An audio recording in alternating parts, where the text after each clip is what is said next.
my having to do it afterwards. It's just streaming right there, right now. Oh, right. I see that. There's a sign. Meeting is now streaming live on YouTube. So it is May 20th, 2020, and this is craft class lesson 4. I see that. There's a sign. Meeting is now streaming live on YouTube. That's, so it is. Okay. May 20th. Hold on. Well, that's okay. We don't mind. All right. Can you guys hear me? Yes. No. Can I hear you? All right. I have a problem. Echo. Right, I see that. There's a sign. Meeting is now streaming live. That's so it is. Okay. All right, there we go. Learning and growing. Hi, Cheryl. All right. Well, yeah, so the recording is happening. That's good. Let's go ahead and check in the chat. And since we're doing metaphor, maybe put in a metaphor that expresses your current state of mind or emotion. And, don't worry about it, because if you feel uncertain at the beginning of this class, you'll be much more certain at the end. Comparing how you are to something else. There we go. Jennifer kicks it off with like a sunken boat. A beautiful simile for this moment. It does give kind of an immediate impression.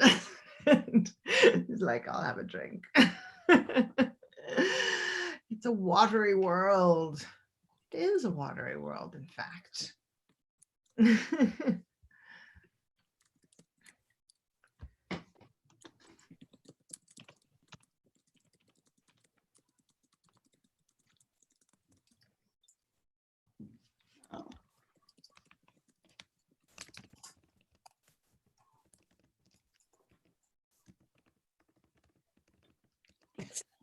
Hey, Sue.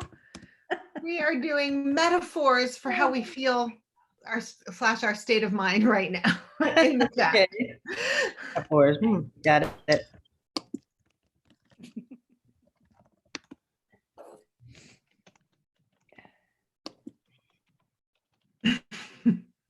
Ooh, Carol is new strawberry happy. If that's literal, we're coming over. It is. Yay! That is so perfect. It's both literal and an exact metaphor for what new strawberries make you feel. Francis, actually, like a fish in water. There's Eileen's watery world and Francis is a fish. That's great. There must be something wrong with me. I love solitary confinement. It's survival of the fittest. There's nothing wrong with you at all. You're just set up for this moment. A reluctant puppy, says Catherine. Oh, a reluctant puppy is such a sad thing because, they're so often the opposite of reluctant. So, but then they could be just a shy puppy. Maybe we just need to throw a ball for you. I am a metaphor, says Bridget. Yeah, that's very rhetorical of you. I am a metaphor, not a walrus. That's different. Cuckoo, cuckoo. But and Sue is death warmed over. Poor Sue, you've been struggling. At least you don't have like the sickness of the moment. That is the silver lining. I got tested. But I can say I am slowly recovering, but definitely on the upswing. So that's good. But yeah, it is slow. I mean, it's always slow, right? And this is just, And I think very challenging right now. I have this little like asthmatic cough that I get, and it's like, it's just sort of terrifying to have anything right now. Well, and that's why I put off going into the hospital. I was like, oh no, I'll be fine. Yeah. Well, I'm glad you're back out and on the upswing. I am. Take it easy. I have 4 days off this weekend, so I'm gonna get some good writing done and relax. Yeah, absolutely. Lots of naps. All right, and well, hopefully we can all rise together, Jennifer, so we can pull you up and refurbish you just all tonight. And take a quick moment and just see if you can remember what your goal was. We're still not into your next goal, that's coming, but just what your goal was and if any part of it happened. And so welcome, Julia. We are doing two things. We just did what metaphor expresses your current state of mind or emotion. And we have had a sunken boat, a watery world, a fish in water, new strawberry happy, a leaf swept up in an autumn wind, that was me, alongside an empty potato chip bag, a reluctant puppy, a metaphor itself, and death warmed over. So you can add your metaphor Spectrum. in the chat, and then we're also doing goal check-in. Just just what was it and how to go. That brief. Thank you. We'll try to be as brief as everybody was with the metaphors. Thank you. All right, Bridget kicks it off very succinctly to generate scenes and story every day. Oh, and then did it happen? That's the question. Thumbs up, sideways. Yeah, it happened. Oh, yeah. Oh, that's the most important part. They were chaotic. And so I woke up in the middle of the night and linearized them and made an outline. That's such a better thing to do in the middle of the night than worry about the state of the world. Absolutely. Bravo. I support this. All right. And Aline's goal was to get Riva to her capture point by May 17th. She didn't quite make it. I think you're too sympathetic to her, but she got farther than she would have gotten without the goal. She's plowing on and we'll get her to her torture point soon. We're rooting for you. She relates to Sue's 4-day weekend. Yeah, we've been having I want to say it's been like a 4-day weekend after a 4-day weekend, except for like that ours haven't, they've been sort of jam-packed with. Well, you have children. Yeah. And I already work virtually, although this has been fantastic. I love it. And that's why I'm doing summer school, because I'm like, this is, I think we all had this, the kind of like, first Angie and I were like, oh my gosh, Zoom, like we're so set up for this moment. And then it was like, everybody was so sick of Zoom. I think Sue said it first and best, we're all Zoombies. Little did we know. But I find that we have, this underlying kind of real community here that is surviving the Zoom exhaustion. So yeah, very exciting. All right, Cheryl's goal was to work on the project for an hour a day, and 3/4, that is more than half full. We're gonna cheer that on, 3/4 met. Does that mean you worked 45 minutes a day, or that you did it 3/4 of the days? 45 minutes. Oh, great. One of the things I looked at was reading Ragtime again. Because in talking in my group last week, I kind of began to think that maybe what I really want to write about is an era rather than a person. And of course, Ragtime's good for that. So I have reread Ragtime, and I am reading Isabel Allende's Inez of My Soul. Is that the kind of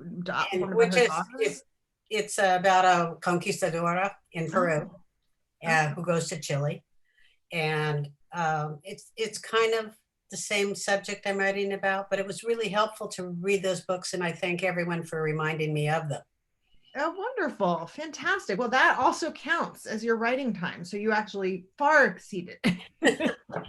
But that's great. And, part of the goal setting is to find out, like, what is your window? You know what I mean? Like 45 minutes might be your sweet spot. And having a goal that is your sweet spot is always excellent. So yeah, good. All right, Julia is tucked in a pencil case. Love that. Yes.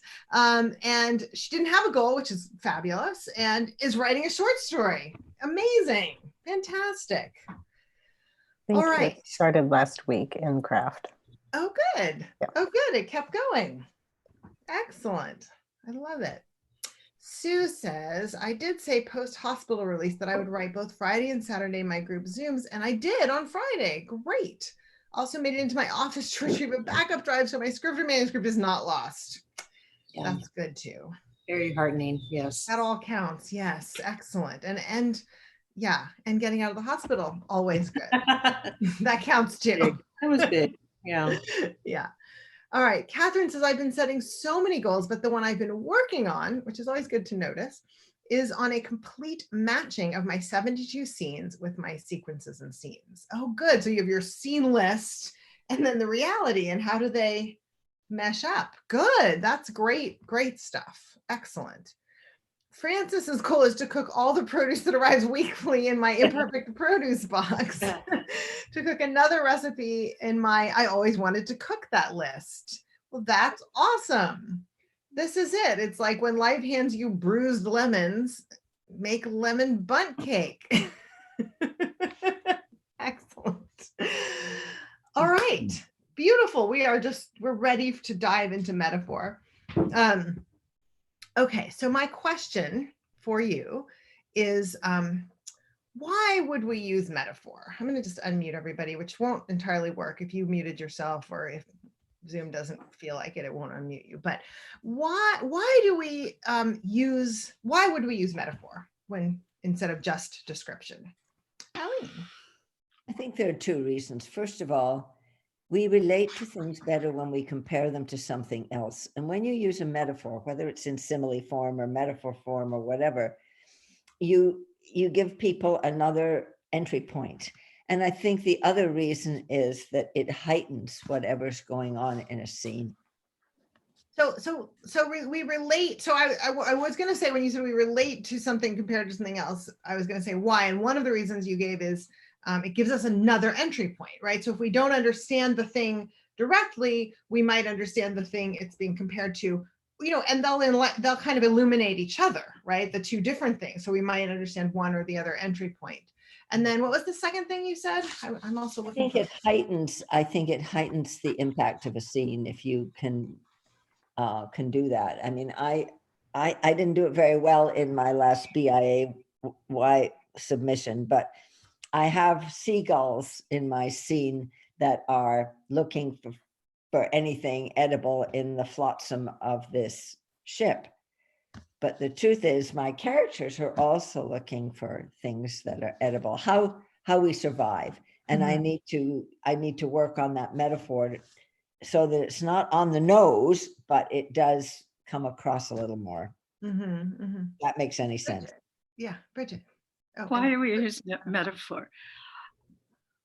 I'm not sure we use it so much as it uses us, that it is mind, and we live by them, we are them, and they produce us. metaphors are us. This is where you're getting very postmodern on us, Bridget. How we think.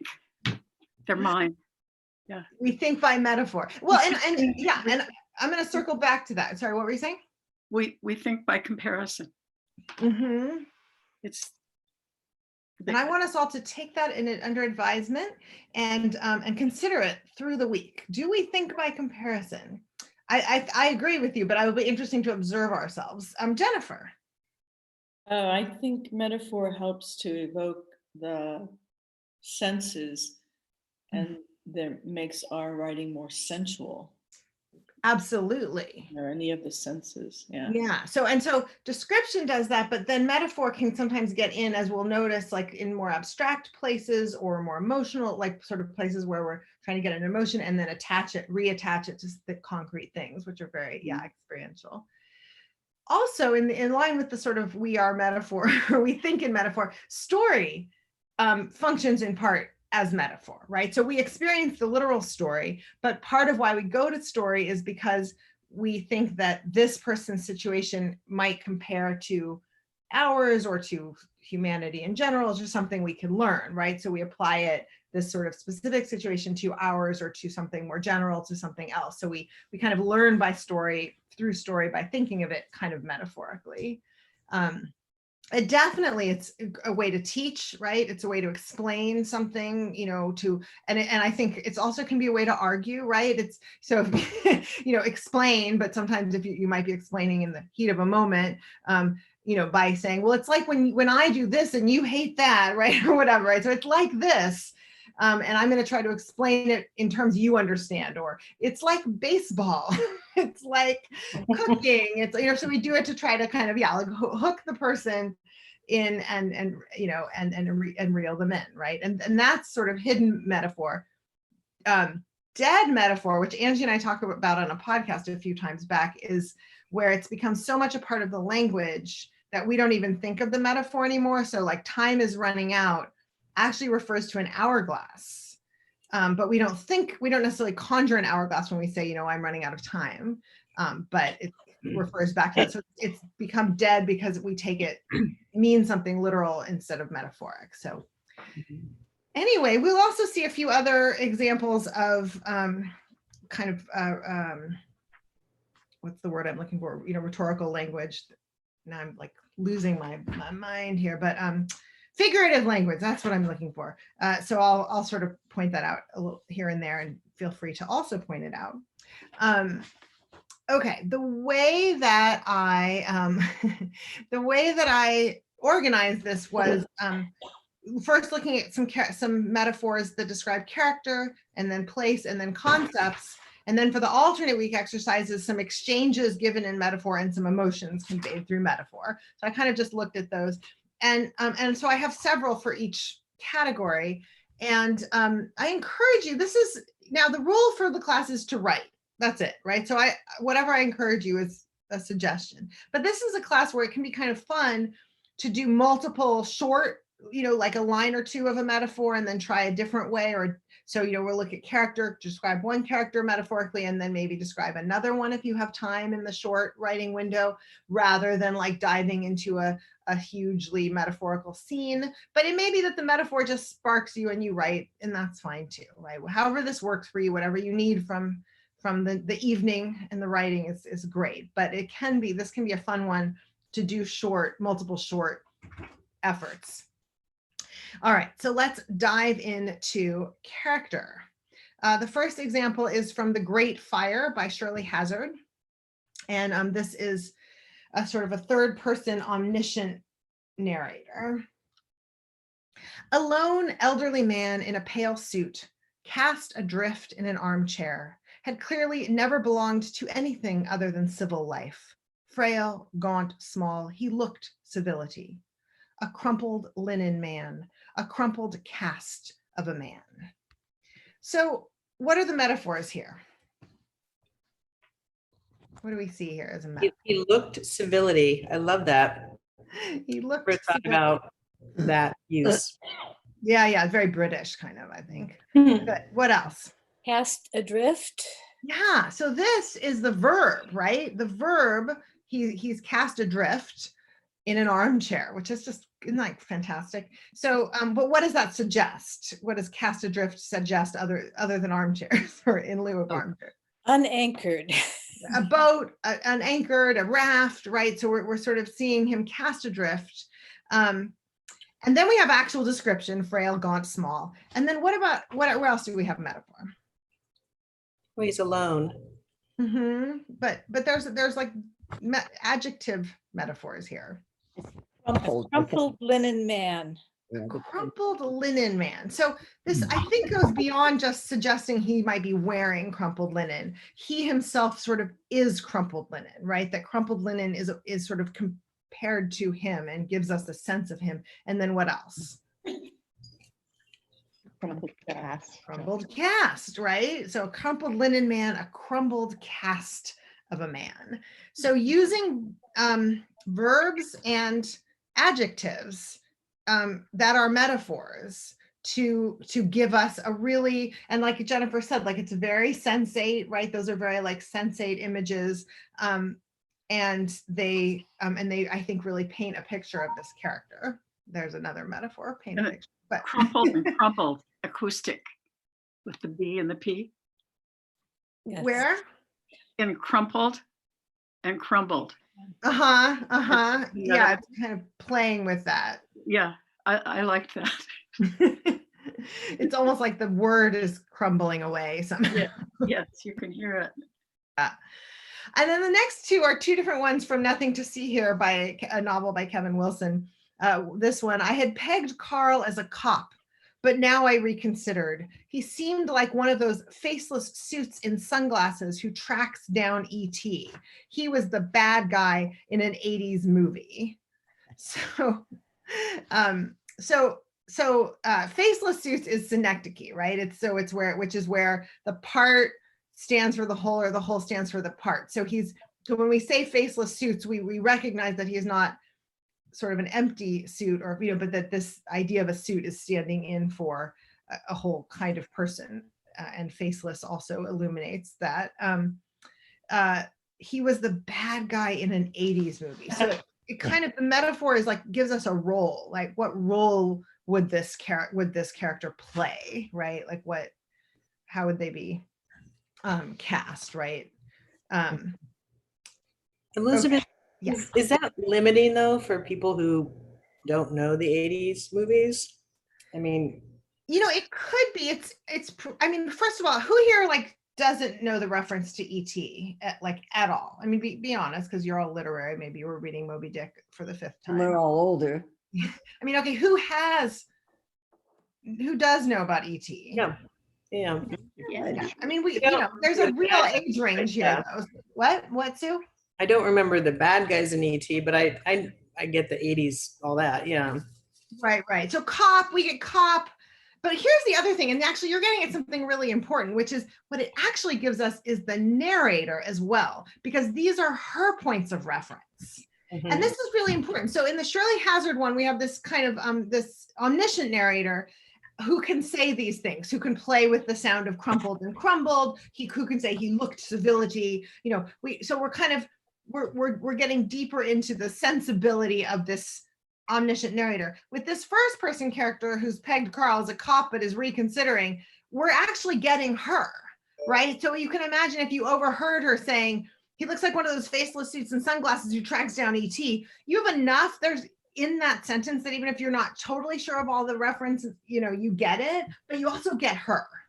You get her kind of her age maybe, or her sensibility, right? He was the bad guy in an 80s movie. And she does go on by saying that, in case you missed faceless suits and sunglasses who tracks down ET, that reiteration steps back a little bit and gives it to you more clearly, right? Bad guy in an 80s movie. Yeah, but more importantly, I think it gives us the narrator. As does this. Roland looked like an intern at a bank. This is describing two children. Roland looked like an intern at a bank, but Bessie looked like a girl at her mom's 3rd wedding. What does a girl at her mom's 3rd wedding look like? Jaded. What else?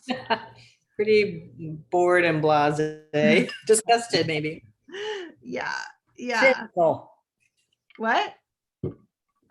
Cynical. So we like, boom, we get her, right? And it's not just a girl at her mom's wedding, right? Or a girl at a wedding, girl at her mom's wedding, girl at her mom's 3rd wedding, like just nails it, right? So so again, we have like roles and situations. The intern at the bank is another role, like the cop or whatever. Girl at her wedding is a particular situation. Great way to illuminate a character right away, right? So we've got verbs, cast adrift, adjectives, crumpled linen, crumpled cast, roles, cop, intern at a bank, synecdoche, faceless suits and sunglasses, bad guy in an 80s movie, another role, and then a situation, a girl at her mom's 3rd wedding, all some kinds of things to play with in creating character using metaphor and simile. So, you ready to try it? Oh, Welcome, Eleanor. And again, I'm suggesting, but you get to do whatever you want, that this might be a fun one to like try doing 2 or 3 in the, in the 10 minutes rather than just one long thing. See if you can try different characters and different kinds of metaphors and different approaches. So, yeah, so let's do 10 minutes.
Couple more minutes.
Okay, I am going to put you into trios for 12 minutes total, 4 minutes each. I think that should be time to read without apology and hear some honest, specific praise. So enjoy.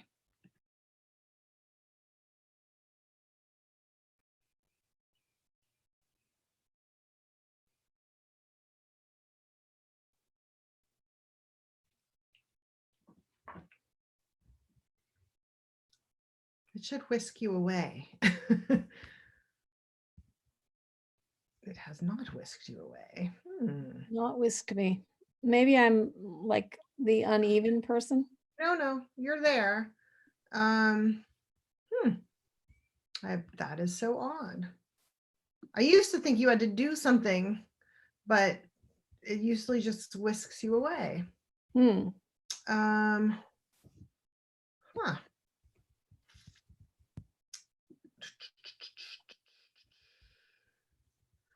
Now I don't know how to move you. Hang on, let me see if I can figure it out. All right, I'm going to try moving you to breakout room 1 and then moving you back to breakout room 2. So you may end up in the wrong room for a moment. Okay, am I going to go automatically to the right room? Oh, I mean, is it offering you anything? No, not yet. But I'm still doing bad things here. I'm typing. Hold on. I mean, I'm I looking. don't think I'm looking. that's it. I don't think that's it. Where could it be? I'm not seeing anything. Normally it's, oh, join breakout room. Yay! Sorry. Oh.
Hello.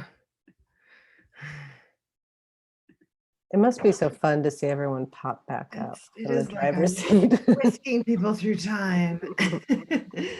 All right. Did we learn anything about metaphor or metaphor and character? Yeah, I think we did. Yeah, Ali. Well, what I learned is that I can't think up a metaphor and apply it to a character. I have to have a character do things, and then eventually something emerges and I can make it a metaphor. The idea of sitting there and thinking up a metaphor doesn't somehow just Didn't work. it didn't work quite the way I thought it was going to, but that's okay. That's all right. Yeah, maybe you write into it and then you go, okay, what can I pull out here and just try making it a very overt metaphor, since you're kind of playing around with that, and then you can back off of the very overt. Well, I've got water, and I know it's a metaphor, and it's in my novel, and it's starting to come, as I was telling the others, it's starting to come into focus where I'm beginning to sense what it really means in the middle of this novel. But And I probably won't know till I'm done. Yeah, as I talk about frequently, I mean, I think all setting and description carries meaning and emotion and kind of operates. It has to work literally, if it's not meant to be a metaphor, but it has to work literally, but then it has other resonances, as does story. So yeah, absolutely. What else? What else did folks learn? Anything?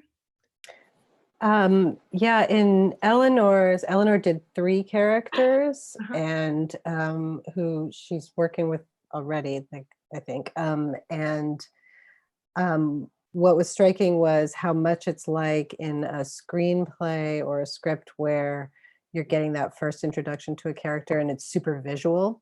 So one thing that became really clear was how much metaphor can work when it's packed in tightly. To give a real visual window into, like, here's the whole light, here's a constellation of these qualities of a person, boom, all at once. It felt really tight. It can be really tight. Yeah, it delivers a lot Yeah. in a small space. Great. Well, I've always used metaphor a lot, but the revelation for me was, oh wait, it can illuminate character, and I just hadn't sort of totally put that together. So that was cool.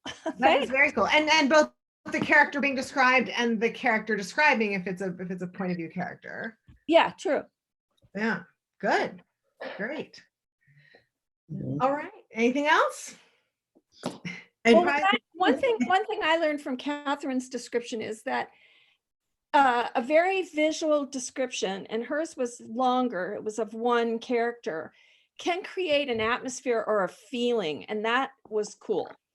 I just got a real feeling about this character, which was, and I checked with her and I said, this is the feeling I'm having about him. Is this what you're, and she said, yeah, that's it. So that was neat.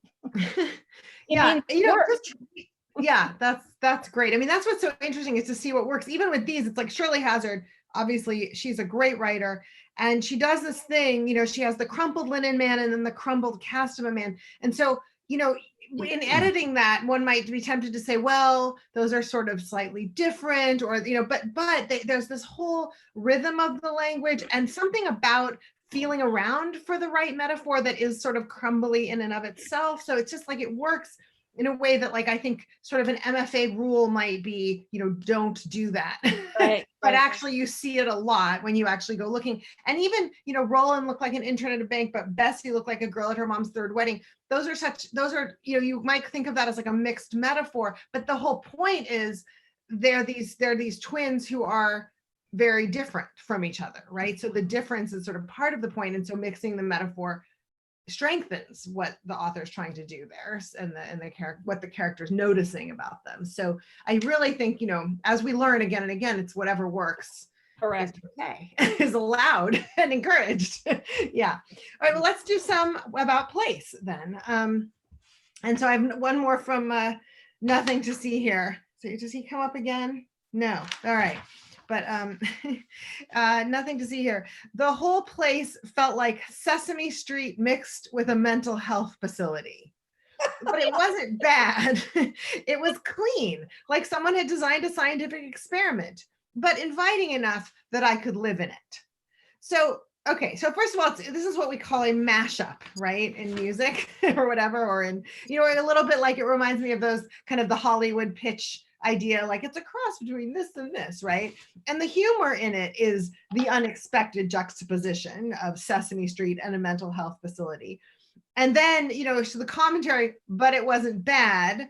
And then she kind of illuminates, like it was clean. So that's sort of, like someone had designed a scientific experiment. That's another metaphor, right? But that's sort of all, I think, illuminating the ways it's like a mental health facility, but inviting enough that I could live in it. And that's the way it's like Sesame Street, right? So she kind of applies it to herself and to what about these qualities, kind of how those qualities impact her, right? And what they mean to her. And we have this very strong sense of place. I mean, yeah, Sesame Street mixed with a mental health facility. So really fun to play around with mashup. And then this one, the actual metaphor only comes at the end. So we'll see again some of the power of description, but this is from The House of Broken Angels by Luis Alberto Urrea. He drove south again and blissed out on the glittering blue of the sea on one side, the epic sweep maybe of the Coronado Bridge ahead, the dry hills across the freeway with huge jets dropping like some invasion of gargantuan moths. You can tell the ones I type and the ones I can copy and paste from Kindle. Anyway, so we've got this guy driving along. I mean, glittering is a little bit, like has a hint of metaphor in it. The epic sweep of the bridge, the dry hills across the freeway. But we're kind of in a very like particular, really California landscape. And then we have huge jets dropping like some invasion of gargantuan moths. And all of a sudden, we kind of spin into this surreal landscape. Now it's not actually surreal. We're not actually having gigantic moths drop, right? I mean, we're still in realism, but we're also seeing the narrator, this character. We're in his head, even though it's third person, we're in his head, and this is how he's seeing them. And I also think that kind of surreal element of these gargantuan moths invading gives us something of his emotion too, because he's kind of an outsider in this family coming for a weekend that's going to include a funeral and a birthday party, right? So he's driving in for this crazy weekend from, with this big family that he's sort of not fully part of, but that's very important to him. And so I think having that surreal spin tells us something about his frame of mind. And so just, and it's, of course, it's a very vivid image, right? But it's not an image someone's going to think of in a different moment, say like in a romantic moment, or you know what I mean? It's a particular moment. So the metaphor holds the strangeness for him of this weekend. So again, we see the kinds of metaphors a character or a point of view character or a point of view narrator uses or even an omniscient narrator it will create mood. If it is a character, it'll deliver character. And then it creates a really strong sense of place, I think, as well, these kinds of descriptions. So try a mashup, try maybe a traditional description, but suddenly tweak it with a metaphor to like make it strange and unexpected. So play around with how metaphor can give us a vivid sense of place. And let's do another 10 minutes.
Couple more minutes.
Okay, let's hear some of these.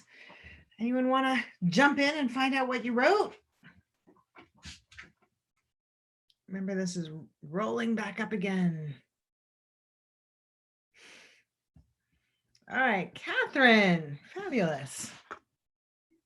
Oh, and don't forget, if you have a thought or praise, honest, concrete praise or general enthusiasm, that can go in the chat while others are reading. All right, Catherine, please. When the traveler gets to know the desert, he no longer refers to it as barren, but rather as that austere, fertile place of perfection, where the precise number and variety of flowers, shrubs, and scrub oak grow, supported by the pristine amount of water and degree of heat nature supplies for growth and reproduction. Sometimes 1 or several years may separate the seasons of fertility. Beautiful description of the desert, and a real like sort of wonderful sense, that getting to know the desert better produces this shift in the sense, and no longer referring to it as barren. And of course, barren, I mean, has a literal aspect, I think, but it also has a very clear metaphorical aspect, and then later you bring in fertility, right? So I mean, there's sort of all of that metaphoric language used to describe the desert, and then the desert itself as a complex place that people's perception of will shift. Yeah, I like that. Beautiful. Thank you. And it paints a whole mood for a story too, doesn't it? Yeah, great. Let's hear some more. Who's next? All right, Aline. Oh, whoops. Oh, wait. Okay, there you are. Unrelated to my novel. All right. I'm on the trail by 5:30 a.m., mask on, glasses, fogging with every breath. I hook them in my shirt, see only through myopic fuzz. Even so, I know red valerian, three-cornered garlic, cypress spurge, the white and green leaves of bishop's weed. The photinia blooms, the scent of pink jasmine fills my nostrils as red streaks of dawn lighten to the blue of day.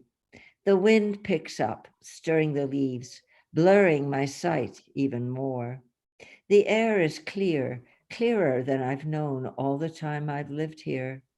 Spring, and the world is doing without us very well. Lovely. Yeah, and there's a sort of figurative language in that, the world, as sort of a character, and stirring the leaves, has as sort of a metaphoric verb. And I love myopic fuzz, and again that sense of place, and knowing these things, even so, sort of being able to, through the myopic fuzz, identify these by color and by shape. And yeah, it gives a beautiful sense of character through this relationship to place. Yeah, lovely. All right, let's hear another one. Who would like to read? All right, Eleanor. Let's see here. Okay, I've got 3 short, Great. separate descriptions of different places, all within about, I don't know, 100 yards of each other. Ah. It looked like someone had taken your grandmother's backyard and stretched it like taffy, a long, thin quarter-acre of green, dotted with Dr. Seuss shrubs with pointy tops, a few gnarled old fruit trees, and a vegetable garden at the far end where tomatoes threatened to topple the wooden stakes and zucchini twined over the broken pavers like giant hairy arms. Mm. This is a description of the backyard of the co-housing community in Oakland where I lived. And this is the description toward the front, the street on the side where I lived. The southwest side of the street was dominated by the high school, a sprawling brick mid-century prison on the side. But in the front, it was as if from another era, with thin Doric columns meant to look like Thomas Dewey had come down from the clouds to design a place where culture, history, reading, writing, and arithmetic could produce scholars, librarians, even pipe fitters who had read Dostoevsky and could quote from the novels of Thomas Hardy. That's great. And the Common House, which was a centerpiece of this community. Its pumpkin-colored stucco walls illuminated the yard as if you were standing atop a mesa in New Mexico, a building Georgia O'Keeffe might have loved, but here in Oakland, it seemed like the kind of statement only a Rockridge architect could make.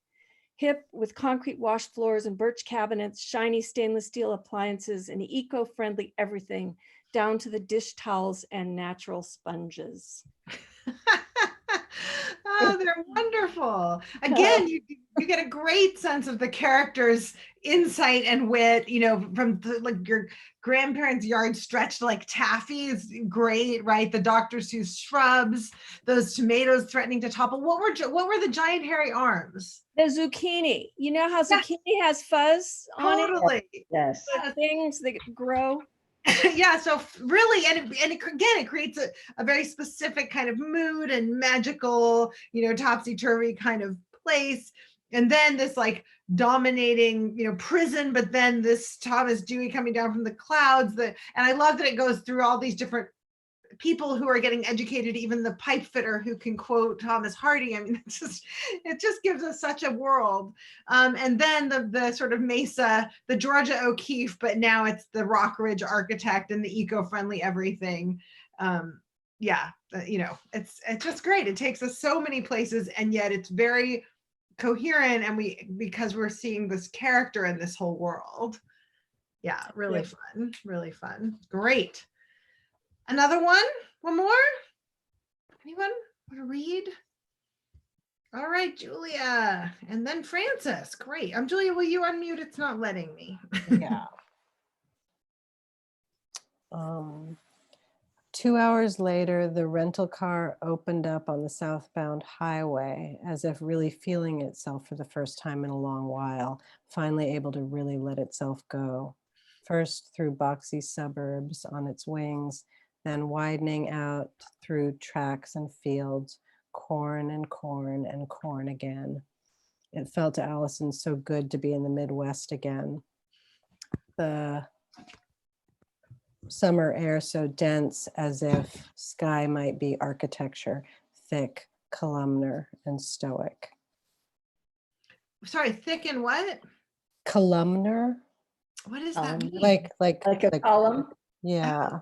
Yeah, it's great. Columnar and Oh, gorgeous, gorgeous. So yeah, I love the whole idea of the car opening up and feeling itself and letting itself go. And and I believe it to be the car, that it isn't her, but it could be her, it might be her, but it isn't quite her, but it is the car.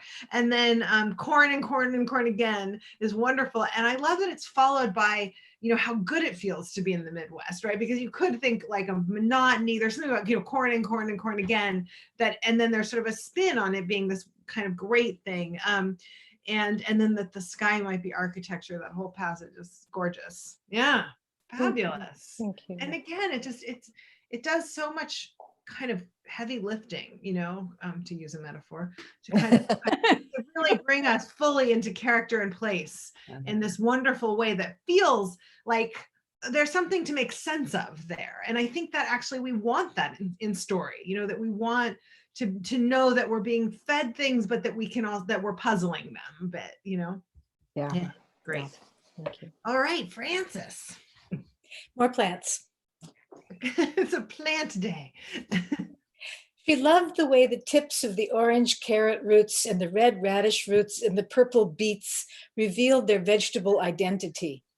No mysterious lurking under the soil for these tasty foods. The lines of orange, red, and purple dots beneath their leafy canopies embroidered delicious patterns into the garden row. Wonderful, wonderful.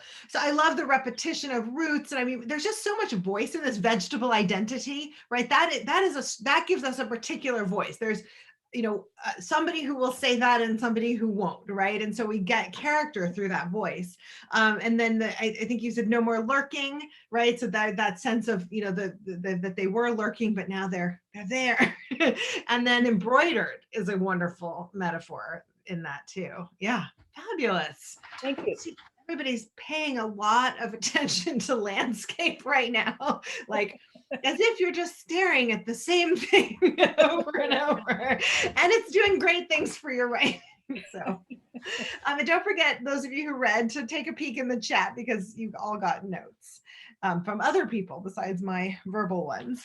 All right, let's do concepts illuminated through metaphor. And it's wonderful that we have so many great sensate examples of metaphor, because I think illuminating concepts, metaphor does ground them, which is a metaphor, of course, right? It roots them, but it gives us sensate details. It gives us something to picture or touch, taste, hear, smell, hang on to. It gives us a way to understand something, and it can kind of open it out and really allow us to understand something abstract in a more nuanced, full way.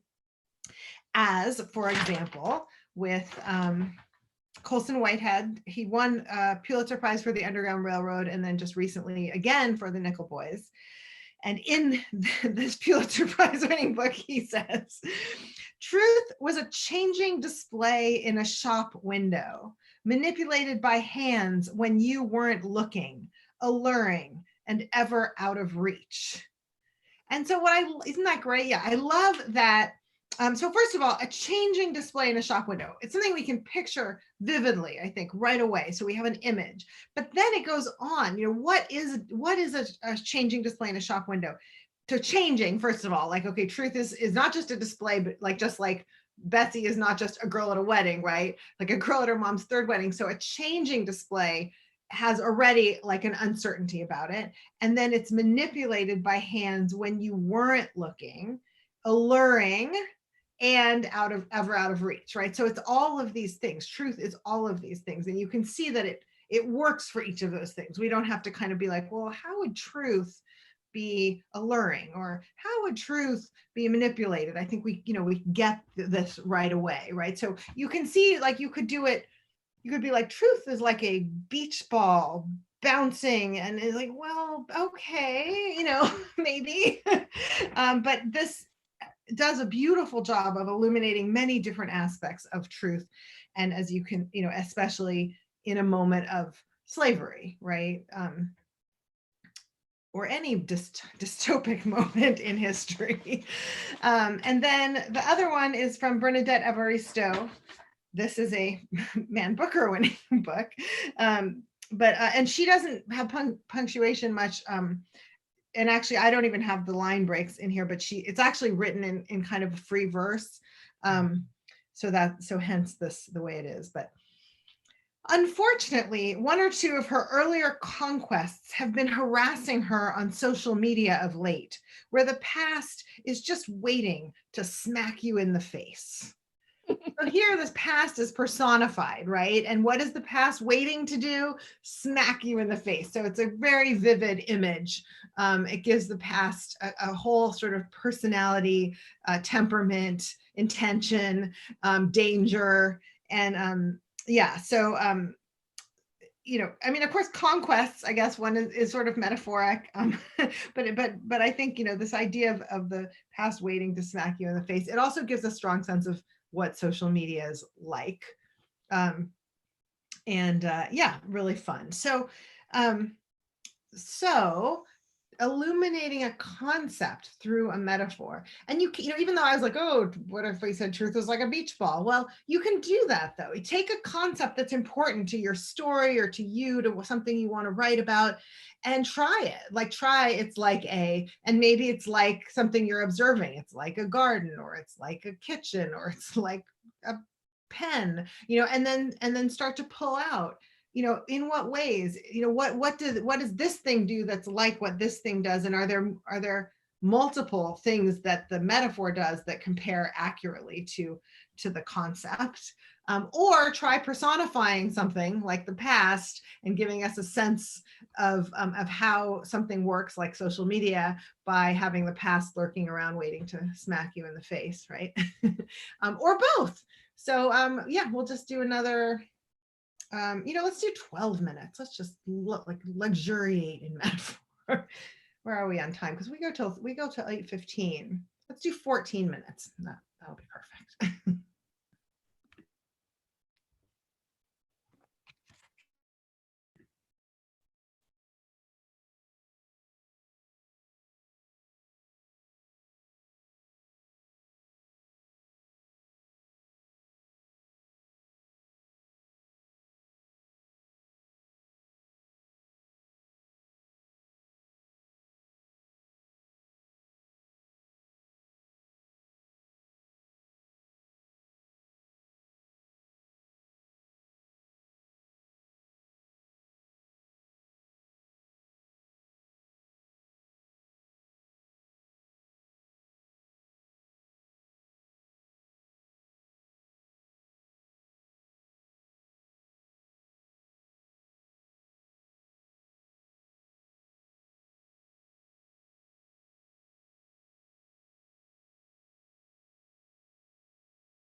Couple more minutes.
Okay. Sue had to go. She was a little fatigued after getting back to work from after her hospital visit, not COVID related. But anyway, let's hear from Jennifer, Bridget, and Cheryl. Jennifer, you want to start? And if so, will you unmute yourself, please? Thanks. Sure. Hi. Her regret followed her through the house, touching her lightly on the back of her neck when she was losing herself in a piano piece, or nudging her elbow when she was kneading bread in the kitchen. As she lost herself in a movie, sitting on the couch, curled in an afghan, it tapped her on the top of her head, pulling her out of the movie's reverie to remind her it was still there. She walked her dog, and regret stood up in the daffodils in her neighbor's front yard. It stopped her orgasms during sex and caused her to weep when she washed her face first thing in the morning. And regret, without fail, kissed her lightly on the forehead every night, just as she was about to fall into sleep. That is gorgeous. So beautiful. Like it starts with, regret followed her. Which we might have heard it before, but it sort of, it's this beautiful entree into this personification of regret, where it becomes like a ghost, but kind of literally following her, and then touching the back of her neck, and just all the specificity of the nudging her elbow, the tapping the top of her head, so that each thing, we sort of see it and feel it, and it's got this resounding specificity that I think brings out the emotion of regret. The way in which it's very particular to her, and then the sort of almost the grace in it, lightly kissing her on the forehead, right? There's so much beauty in what's kind of conveyed through this sense of being sort of dogged by this regret. Yeah, beautiful. Thank you. All right, Bridget. Okay, let's see here. All right. Confidences were earth-shaking, personal stories, tremblers that shook them up, shattered the walls that confined the university's syllabus to battle epics and macho myths. The encounter group was full of man-haters she feared, looking at the woman whose leg was in a cast. She had kicked her boyfriend. She suggested, let's go bowling. She wanted to do anything to stop this complaining about the men. She'd heard Allen Ginsberg read at the University of Arkansas and decided to drive across country out west to meet some of those beatnik poets. She hadn't come to listen to these women who wanted to march on the university and remake it in their own image. It turned out to be a real earthquake in her life when she married one of those beat poets and learned what it was like to be a beat wife. I like how beat sort of shifts there uncomfortably at the end. And, so all the sort of earthquake imagery, shaking and shattering, and then battle. And then I wondered if the cast really came from the woman kicking her boyfriend, or if that was the narrator sort of putting this read on it, right? And then I love, in the face of all of this, she said, "Let's go bowling." That was so unexpected. And really then, what did you say? This was a real group. And then recreate the women wanting to recreate the university in their own image, and then the way in which they did, but then the way in which her particular take on it gets sort of deflated by by being a beat wife, right? Great. It's quite a rollicking journey there with all of the figurative language in it. Yeah, great. Cheryl. It was a small city, a town really, set in a valley like a shallow bowl.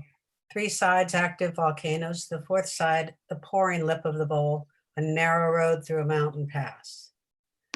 There were many church spires reaching like praying fingers toward heaven, praying for protection from the hidden dangers in the high and trembling mountains. Red-roofed, white-walled houses where life faced inward, its heart a central patio. The street-facing windows shuttered closed, like the eyes of the dead. Fabulous. Yeah, so many great metaphors. I mean, I love the shallow bowl. First of all, I actually love the voice that is saying it was a city or a small city, a town, really, just that kind of that voice that takes us into its confidence and is kind of exploring. And then this valley like a shallow bowl, and the pouring lip of the bowl, the narrow road, and then the praying fingers and the hidden dangers, a life force faced inward.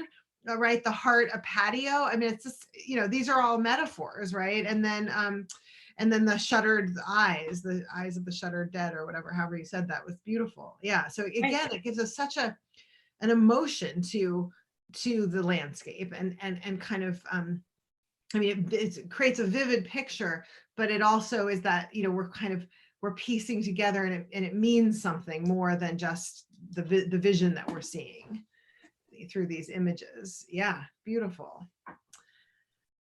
Well, all right. Everyone mastered metaphor today. It's really fun to play with, though, and I think sometimes we forget just how pleasurable and rich it can be and what it can do in the writing. So yeah, just another tool there. So let's set goals. And a great thing to really do is to look back at what worked. So like Cheryl, you mentioned, you turned out to be more like 45 minutes. That might be just your perfect goal. I mean, you have to sort of decide for yourself, am I somebody who, if I say an hour and I do 45 minutes, I'll be happy? And I've set aside, like, if you set aside 45 minutes, will you do a half hour? Or can you say, oh, look, this is the right, it's sort of like, oh, this is the right length walk, or this is the right length workout, right? So just knowing what's right and setting that up. So for all of you to kind of figure out what's been working for you right now under these circumstances, and that feels, connective, and then just set that up as your goal. So let's go ahead, and put those in the chat.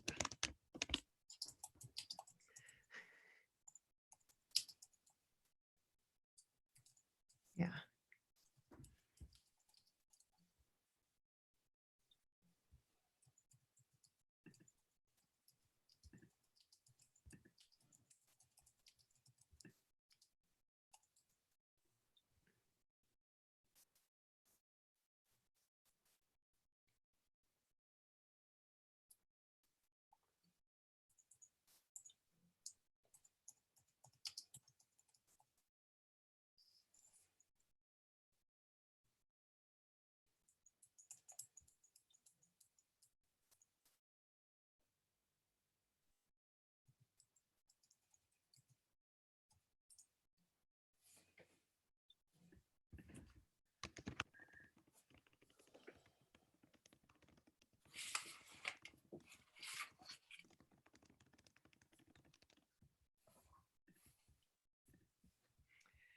Okay.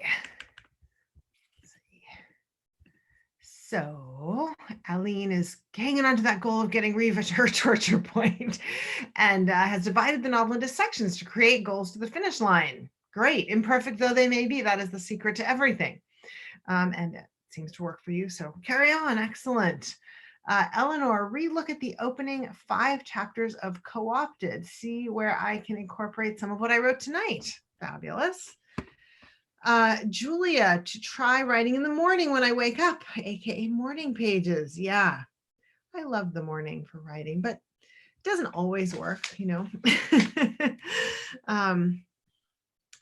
Although it always works if I do it. I sometimes resist it under, you know, pandemic conditions, but it always works and it always makes the rest of the day better and clearer for me. All right, Jennifer, consider metaphors more in my upcoming writing and continue putting my snippets into Scrivener, compiling my story piece by piece, metaphor by metaphor, and bird by bird. Yeah, wonderful. And you know, the thing with metaphor that I want you to really hold on to from what everyone did here so beautifully tonight is to let it give you permission to go places that might seem outside the story, but be part of it. Let yourself play. You may find you end up backing off of some of the metaphors or using the verbs and you don't need to make the explicit comparison, but so it can enrich your writing, but like don't make it another should, make it a kind of a playground, an exploratory arena. Cheryl, pick my main characters and document how they'll interconnect to describe the era through their actions. Great, I love it. Yeah. And you know, it's fair enough to like, I think reading these comps and even seeing what they do, you know, what their techniques are and you know, borrowing any of them that you like.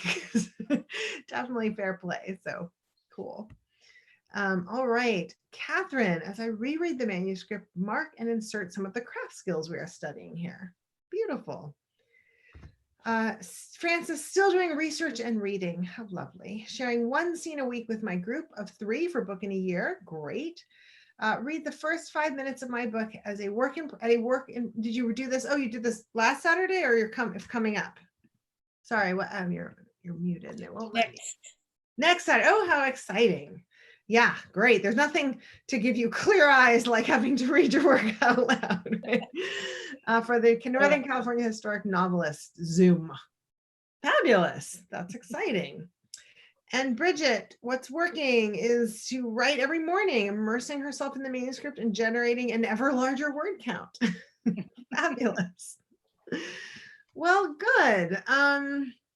We are getting ready to launch summer craft offerings. Thank you to everyone who filled out the questionnaire or the survey. We're kind of figuring that out. It looks like Angie might teach a story development summer workshop. We were in Book in a Year yesterday, and Christine, who's taken Book in a Year a number of times, remembered years ago Angie offering a story development, a summer thing where we do that kind of planning of the structure of a book. And with Angie in particular, it's really deeply about kind of character and story and the kind of intersection where they are kind of inextricably connected and they shape each other. Did you have a question, Catherine? No. Okay. So anyway, so it looks like we'll have a couple of summer offerings coming up soon, and then I have the revision class, which I'm looking at applications and trying to juggle people and times and genres and see what we can do. So that's going to be fun.